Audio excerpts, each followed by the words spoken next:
Okay, let's get the area between these two functions. I have the absolute value function, the yellow one, and this is a good time to remind you of what that function looks like if you write down an equation for it. So this is just really just kind of a side note on this, but it's defined piecewise. The absolute value function does nothing if the number you plug in is non-negative. It multiplies by -1 if the number you plug in is negative.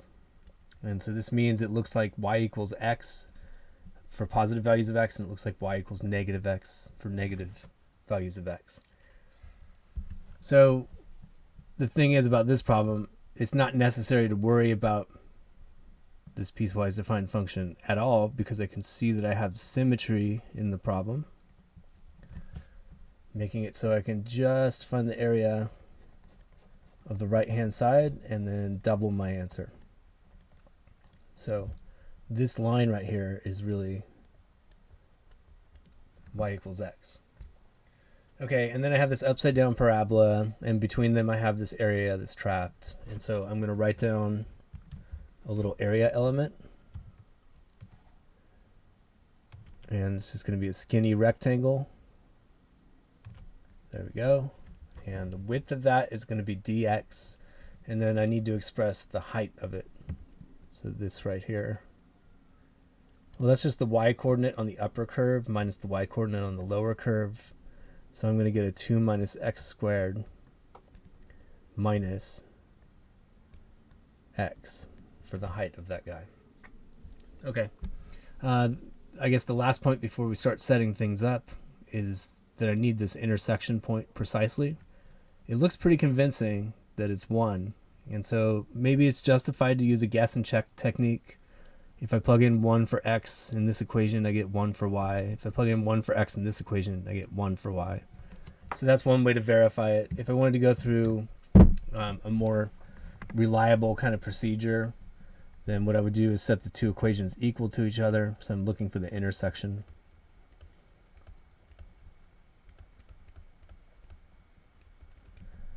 And this one is x on the right hand side. This one is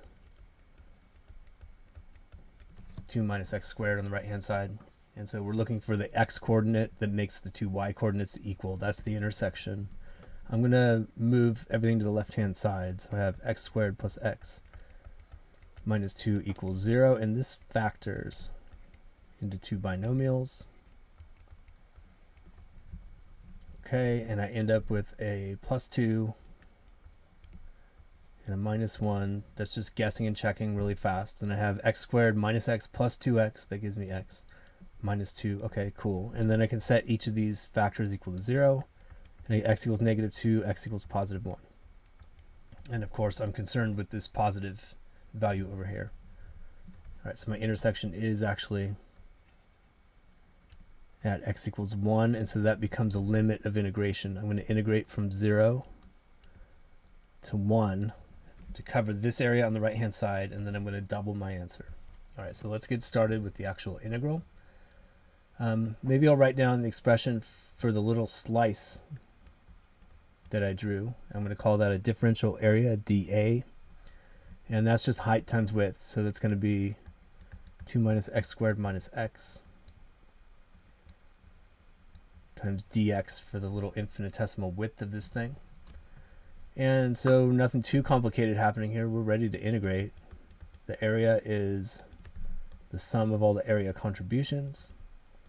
So I get the integral of 2 minus x squared minus x as x goes from 0 to 1.